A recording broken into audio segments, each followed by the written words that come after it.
flawless experts who have all the answers. That's not this podcast. Instead, we chat with professionals who love what they do, have wisdom to share, and can laugh at their own mistakes. I'm Mark, and I'm the host of the WorkPlay Solutions podcast. So let's laugh, learn, and discover the joy of work. Boo, boo, boo.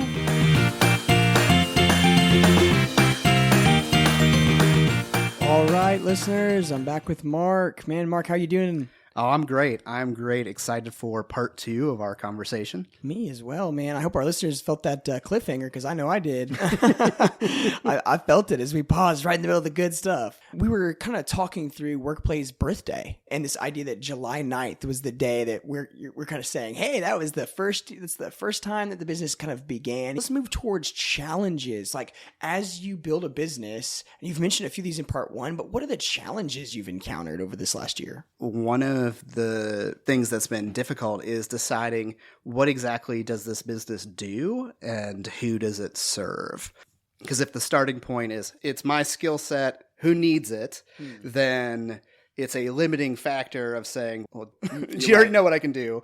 And if not, how do I communicate that? The why of the business has been so much more clear than the what. Life is too short for work to suck, and we want people to discover the joy of work is just blazingly clear in my mind. But there's 100 different ways to get to that. Yeah. And in my skill set, is it I'm doing an event for you? Am I consulting in your own event? Am I designing a resource for you to use without me? Am I designing a resource and training you to use that? Am I doing workshops? So am I a consultant? Am I a designer? Am I a facilitator? Am I a trainer? What topic is going to be my specialty? And so the what of it has been pretty hard to navigate. And I wrote a blog post about this probably midway through last year. What made deciding on the what so difficult is this concept of when you make a decision, in many ways it feels like it's the death of other possibilities. Mm-hmm. So when I was still deciding like, hey, I'm going to start a business, there was a lot of things I considered. I considered making choose your own adventure books. I considered starting a fail blogs, writing children's books, comic strips, board game design. It was all these related things to my skill set that I didn't know which of these was going to be quote unquote the business. Right. Because I just wanted to try something new. I wanted to serve folks and do a good job and meet real needs and enjoy what I'm doing. And I enjoy a lot of different things. So trying to pick one thing felt like, well, if I do that, then I can't do that. Yeah. And I just went through a period where there was a lot of no's, and adding more no's just felt like the death of possibilities. And that was something I had to grieve. If I'm going to do this and focus on this, it means I can't do that. And one of my realizations in that was it doesn't have to be no, it could be yes, but later, or yes, but not right now. The children's book is not on hold. Like, I'm working on a children's book about foster care with my illustrator. Rachel Eichholtz and I are working on a children's book for foster kids inspired by our foster care journey. There's all these things that I had to say, yes, I still want to do, but I need to pick something. And I need to be able to communicate that something to people that will give money to me to provide that something. Yeah. And so I still don't feel like I'm super clear on communicating the business. And some of that is because I don't want to just do one thing every day. If all I did was do management workshops, I don't think I'd have nearly as much fun as the variety of types and tasks of projects and design and event planning and all that. Oh, totally. So, I feel you in this element of like what you say yes to, you say no to some other things. And what you say yes to, especially on an element of I'm starting a business and I'm probably needing to find something that people know about me or about my business specifically. That's so tough because the what of that is not necessarily the most important part. The why is, but the what might be what they remember if they get to engage with it. And so the what is what they buy. Right. Exactly. That's exactly right. And you pack into that the recipe of your why, right? Like, it's like, that life's too short for work to suck will be in whatever you do. Like that message, or that you're hoping that people discover the joy of work will be in something, but what is the something? Yeah. But that's awesome. Any other challenges that you want to share with people? I think something that I've realized recently, like I am very extroverted. I enjoy being around people. As you've heard me describe the business, I have not mentioned virtual or Zoom once. WorkPlay Solutions is capable of doing those things. There are people that do it probably better than we do, and that's not my passion. So I leave that to the folks who are passionate about it. And so I'm focused on in person. And one of the biggest challenges is I now have a home office where nobody in an empty house. So empty during business hours. My family does come home. Everyone, his family comes home. It's okay. But just not having coworkers it's so simple, but you don't realize the impact of that until you don't have coworkers anymore. And you have to find them, right? People that you can engage. Yeah. One of the things I was thankful about my previous organization was they had daily lunch and everyone ate lunch together. Yeah. And that was just great community time. I'm so thankful for that. And you have to find ways to replace that. And it's weird being an adult without coworkers. If your friends don't come from work, they got to come from somewhere else, and you have to work a lot harder to make sure that you are maintaining healthy relationships and community. Team culture is not here. Yeah. There's nobody to have culture with. Yeah, absolutely. You got to go find them. That makes sense that would be a challenge. Like I can envision an extrovert, someone who enjoys. I mean, you're an experiential learning. Like you love seeing people light up or talk about things or batter ideas around, and then you're like, I'm in my office. And there's no one to even talk to unless I pick up my phone and call someone, and hopefully they're not working. Another barrier I would think about is understanding why this methodology is better. Like that there is a better way, that I don't have to do my PowerPoint slides and put my learners to sleep. I don't have to do the same team building activities that I learned 30 years ago or 20 years or 15 or whatever your number is. Like you can do new things and it doesn't have to be cheesy. So, right. Yes. So this idea that there is a better way to do it, and there is value in going down some of these roads and conversations and just making time for it, because there's a lot going on in the world right now. Yeah, no, that feels really real. I think I'm hearing in you this element of like, sometimes you're going to spend your time designing things, thinking of things, even thinking down new pathways, but you never know if it'll come to fruition as being a part of the business that people want. But you're getting to do the mental process of, I don't have to be my old 20-year-old self, 15-year-old self, however long ago, and I don't have to just repolish the same instruments. I could make new things and hope that some of those inform how I show up when I decided to help people discover the joy of work. And that's cool. And I would say just the challenges with being, an expert in one area and a novice in 90% of the rest of being a business owner. So in terms of being a business owner, I am a novice. In terms of social media, I'm a novice. In terms of accounting, I am a novice. So having to learn all those things has been a challenge. Something that I wasn't prepared for was the feeling between when you send a proposal until they respond. Yeah. And it's like, it's so excruciating. Like because that was never part of one of my roles. It's already bought. Now let's do the thing. Yeah. Or this is an internal training. Let's train them. They're already it's already booked. Or the work is there. The work is there. So having to not know if the work is coming, I wasn't prepared for just the emotional side of that going, they haven't emailed me in 3 days. Does that mean they don't like it? Does that mean they're busy? Does that mean I need to reach out? And, I'm learning and figuring out how to do that and getting good advice from folks. But I think that was something I was not prepared for. I was not prepared for I thought it was done, but it's not done. Like I'm coming back from Home Depot with a load of equipment for an event, and they're like, "Yeah, actually, that's not happening." And you're like, "Oh, okay. I will be driving back to Home Depot." What's the return policy on wood?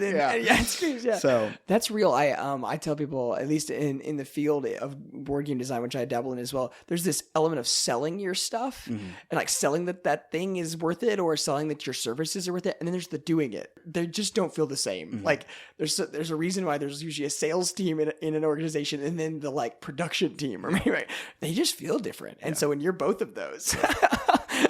Yeah, I'm a creator and a trainer, teacher by heart. So the idea of selling myself is stretching for me. And I really like the thing that I've made, but it's hard for me to just work at trying to convince people they need to buy it. Yeah, and then you're hanging on whether they want it or not. You know, all the emotions. Because I don't want to be that guy. Like I get all now that I'm trying to build the brand and serve and communicate with folks, I get all the spam messages on LinkedIn now where they're like, hey, professional coach. I'm like, I'm not a professional coach. You know, would you just, and I'm just like, I don't want to be that guy or that gal. Right. And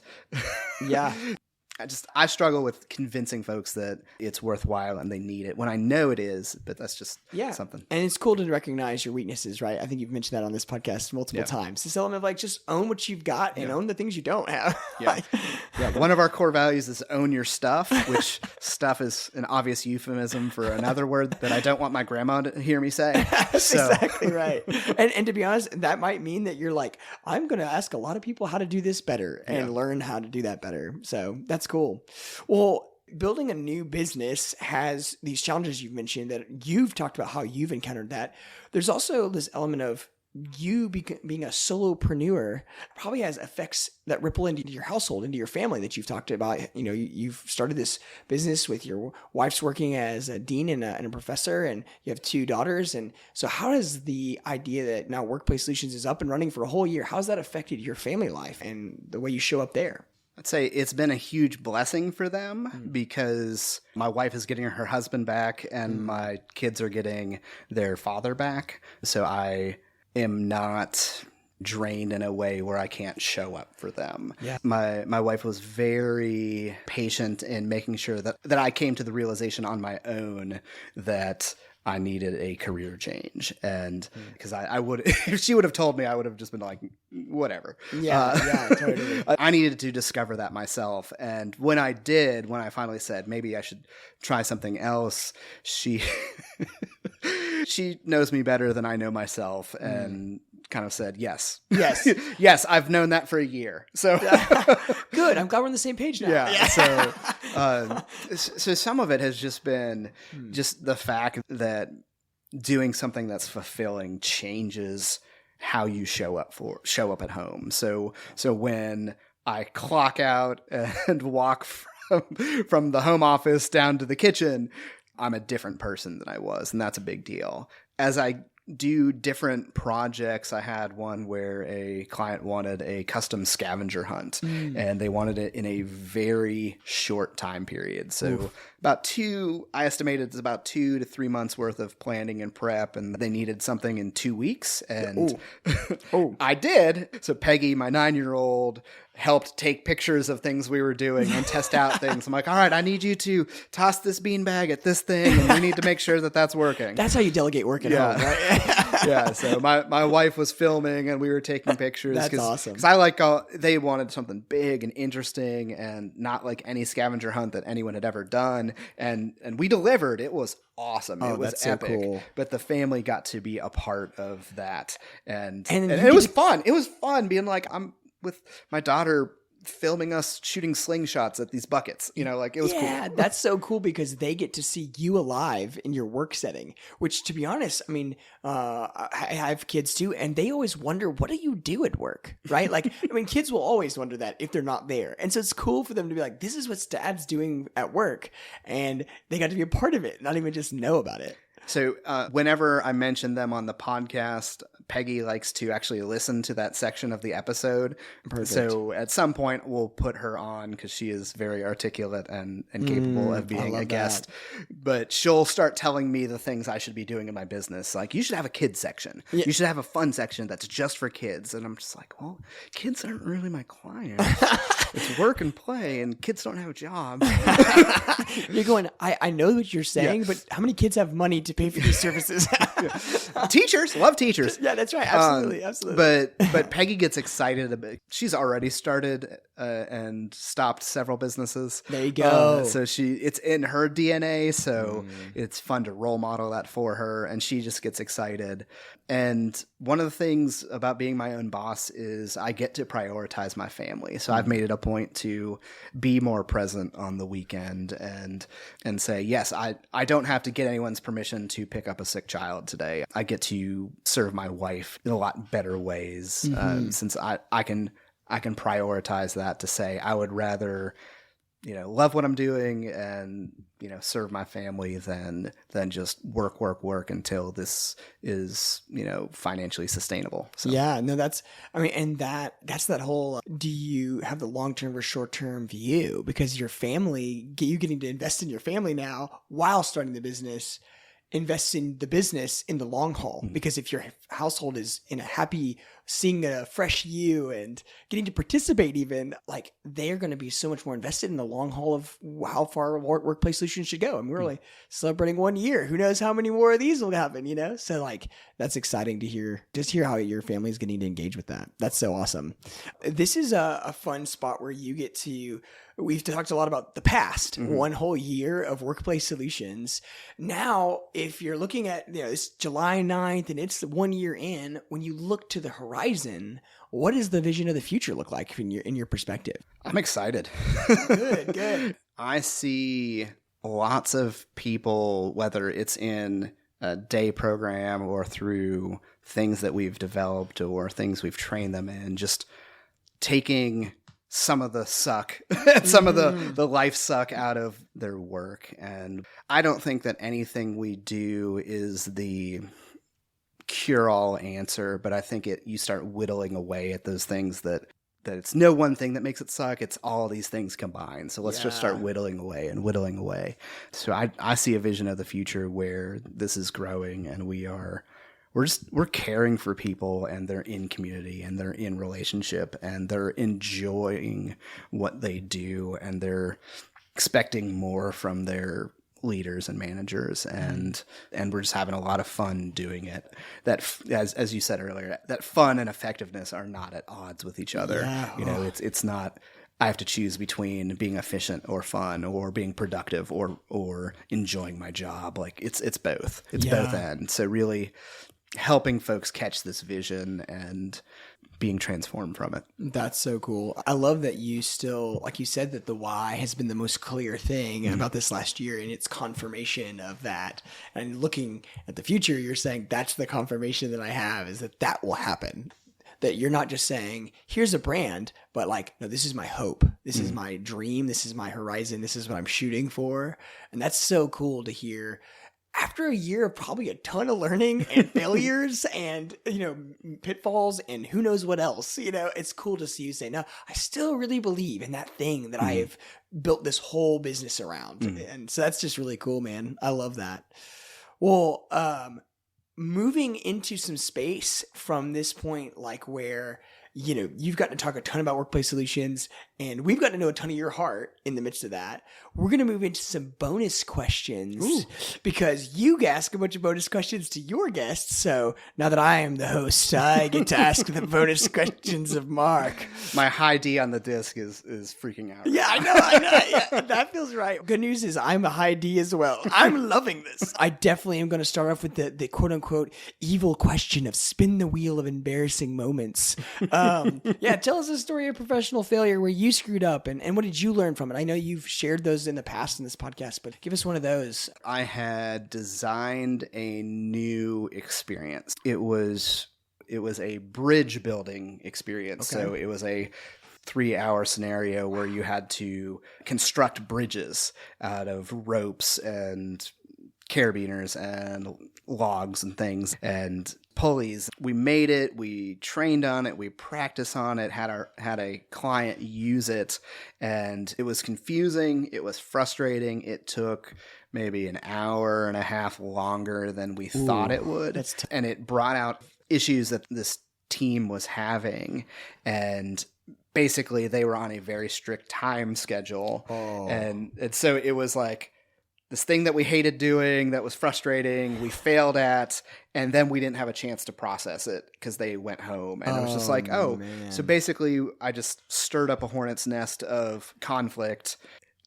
They felt bad about the activity, felt bad about the conflict, and then disappeared. And then they drove home. And they were not happy. And I love experimenting. I love trying new things. But in hindsight, it was, this is not ready yet. It needs further refinement.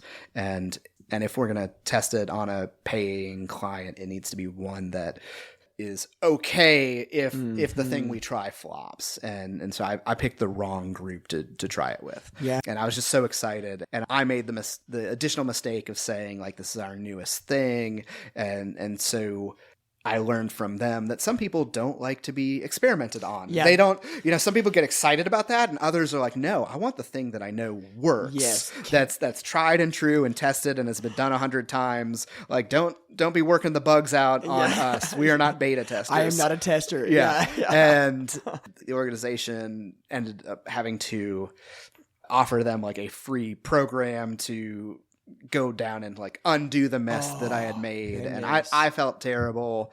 And That's a tough day. yeah, it was, I think, I'm not sure we ever even did that one again. Like, it was, and it had such promise. It was a really cool like experience. Yeah. But it So it was loud. The learnings from this are: ask someone if they want to be tested on. I think it's professionally appropriate to say one of the things I would like to do with your event is one of our newer things. I think we've worked the bugs out, but we may not have. Is that okay if we do that with this experience? And let them say no, rather than just like assume best case scenario, oh, it's going to be fine. And it was a mess. So it was just knowing when to try new things. Things are not necessarily as polished as you think you are. Yeah. They are until you do them a bunch. Yep. And help me have the empathy to say, yeah, if I was in their situation, I would be mad too. Being able to stop and say, hey, this isn't working. Let's stop. We need to tackle some of the things that are going on. But I was so focused on the activity that I didn't do a good job as a facilitator and taking care of the client. That's so hard when you've designed a thing because you want to see it succeed. And so your desire to push through sort of the bugs and say, it's almost there. I bet it's about to work. I bet that it's about to bring the experience that I know it can, is at odds with, oh yeah, these people are experiencing this and have no desire internally to make this thing work. And so like, they're just having a terrible time. And so, no, that's good. Stop the test. Oh man, that's a good embarrassing moment. Moving on to future bonus questions. Who is someone that helped or supported you in your career? Maybe before even Workplace Solutions. We got to thank a bunch of people last episode, but like before that, what did they do and how did it affect you? I'm going to go with Scott Conant. So Scott was the director of training for a number of years at Signature Research, which is a challenge course vendor. Okay. And so he was the person that first gave me an opportunity to train other staff for their organization. So when I went through a couple seasons of being a ropes course trainer through them, and part of his vetting process was just a lot of conversation, and he would lead a training and I would observe him and watch what he did, and I would ask questions and he would ask me questions. And he really just mentored me in understanding what's important in that type of training and was so supportive and fun. And Scott's a super fun guy and excellent trainer and does things at a level, I mean, he's retired now, but did things at a level that I wish I could get near. But he was just so supportive, just took so much time. When I think of the languages of appreciation, that time spent, he just spent a lot of time with me. Yeah. And, it was his best interest as the head of training to make sure that your trainers aren't saying a bunch of crap on the company line. He really invested and made sure that my questions would get answered, because I would text him and call him a lot in trainings and like, hey, this is happening. I don't know what to do. Okay. And so he was just available and supportive and just really put in that time. Man, that available and supportive piece, when you have a job that might relate to like 90% of your job is not responding to your text messages or phone calls, but they're available to do so is such a gift. Yeah. Because you're right. Like in that moment, it could have been like, I guess next week at our meeting, I'll hear how that went. Instead, he's like, I'm invested in you in this very moment. This is a good one for you because you have been host a ton. Mm-hmm. What's a question that you haven't been asked because you don't get to get asked questions, but are burning to answer? Oh, man. Ironically, I should have prepared for this one. It's better that you didn't. What do I think is the least effective question a facilitator could ask a group of people? That's, what is your one-word summary of today? In however you say that, say one word and everyone gets one word and we all go around a circle and say that. It's like, dear Lord, and the reason, besides the fact it's cheesy, besides the fact I feel like it's a waste of time, that's not a fact. I feel like it's a waste of time. Fair. It's almost impossible to tell the difference based on response between the participant who says, or who actually thinks about it and gives a thoughtful answer, and the one who just picks a buzzword. Yeah. And there's no real way to tell because they're only saying one thing. There's body language, and so as a facilitator, I look around and go, if they say teamwork, communication, awesome, leadership, great, fun, and well, good. Did you think about that at all? Did you actually process? Did you actually reflect? Probably not. It doesn't engage the brain. It doesn't engage the heart. It doesn't engage anything. And with the few people that it probably did, I still don't know. Yeah. And so there's no way to really know. And not that a facilitator has to know that processing is going on. I don't ever ask that one. Yeah, it's almost like a yes/no, but it seems less like a yes/no answer. Teamwork. Okay, great. Yeah. Thanks. Thumbs up. We did, because it's so, where I've seen it so often is when, we forgot to actually reflect on something, or we feel like if we can just get them to say one thing. And we have like maybe a caption to put on our website. Yeah, so teamwork, excellence, great, awesome. Yeah. So that is my least favorite question to ask a group of people. Because I think that's what you're saying. The main worst part of that is that there is no and why, right? That's the only thing you have to add to that to make it meaningful potentially is what's one word that sums up your experience today and why you chose that word. And that's good. I'm actually going to do that. I like that. Yeah, because I in my head I was like, that's how you don't know if someone thought about it or not. Because someone's why is like, because I said great. You'll find that out if they share and they don't have a why. If you say, and why is that your word? Then they get to tell you the moments and the reflection and the experience that they just had and why teamwork. Buzzword teamwork is the word. And then you'll go, the flavor of teamwork was when they actually saw collaboration happening, but they used the buzzword teamwork because of course we're doing team building stuff. Yeah. That's great. I love that. Oh man, I'm glad that you thought of that question. I feel like one of these episodes one day should just be Mark's top 10 worst insert something, facilitator questions and why they're bad, or top 10 worst activities and why they're bad, and like icebreaker questions and why they're bad. I mean, I know that we try to stay positive. It's to discover the joy of work here, but I think that would be really funny because I think there may be some that people are like, you're right. I've never liked that, but I don't know why, I am by nature a very critical thinker, and sometimes that means I'm not always positive. You're more a critic? I'm more a critic, and so I would love to do that, and I need to make sure that I do that in a kind way. Yes, absolutely.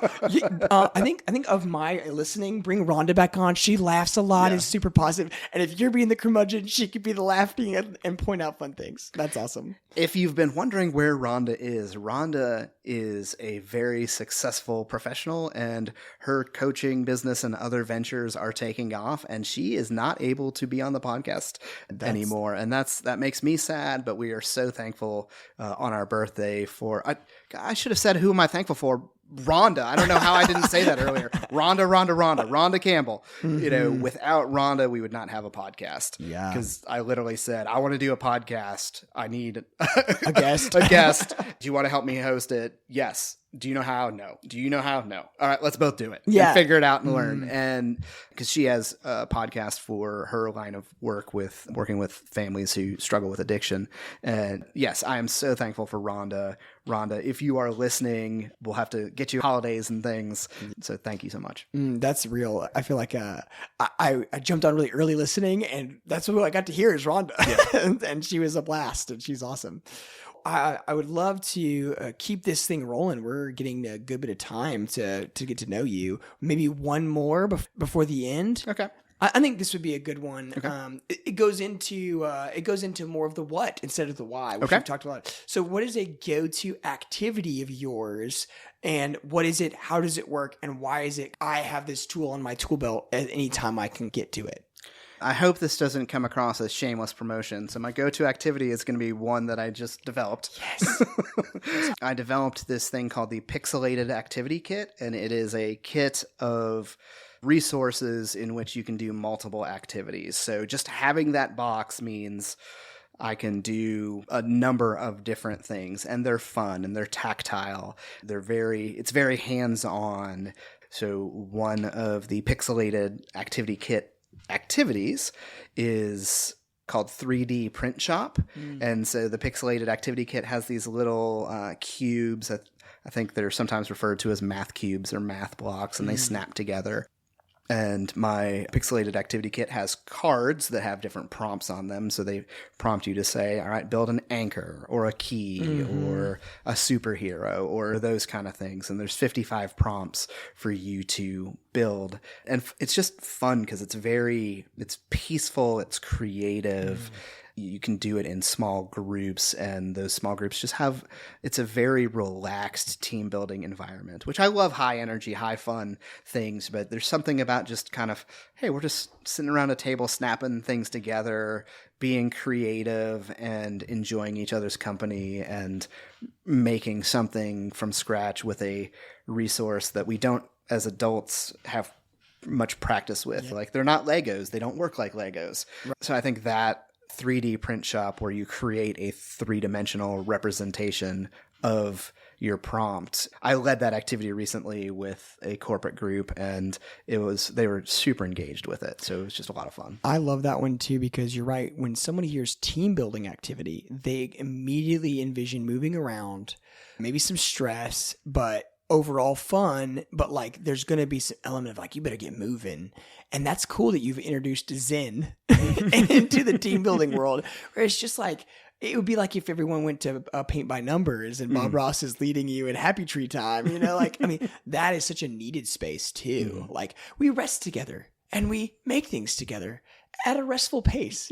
Like, how cool is that? I love that. I was hoping you would discuss. I've been a tester, or at least I've been around Pixelated, and it's so cool. Yes, thank you for that. Such a cool activity. Yeah, I'm excited for all the people out there that get to utilize that. Mark's done a great job on that. We're at the close of this idea, I'm assuming, of birthday time. 1 whole year of WorkPlay solutions. How awesome is that? So cool to hear not only your heart and a lot of the questions that related to you in the business, but also some of these bonus questions where we got to know even you more.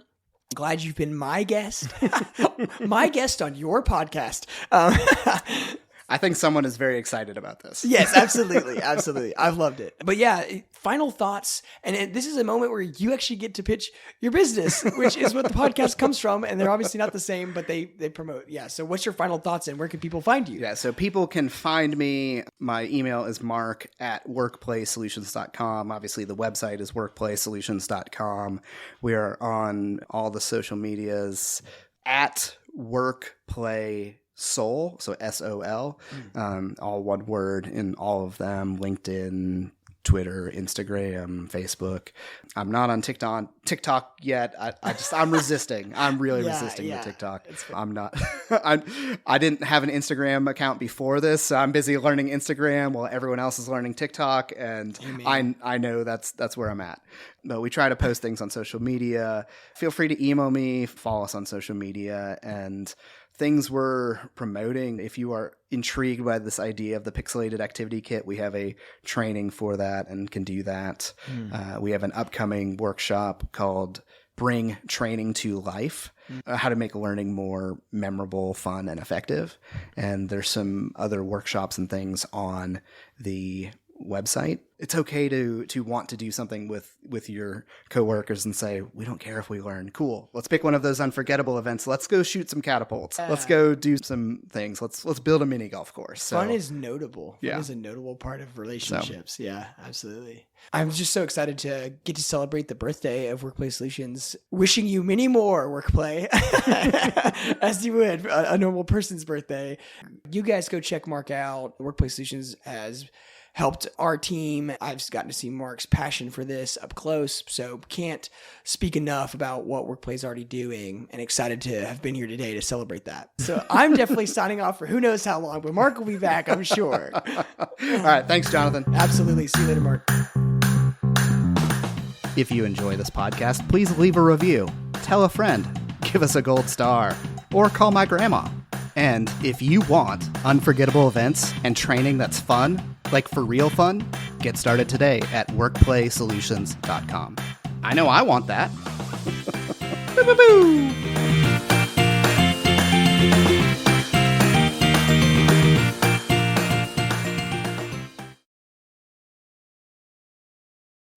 I'm going to blank on her name, and we're going to have to edit this out. And,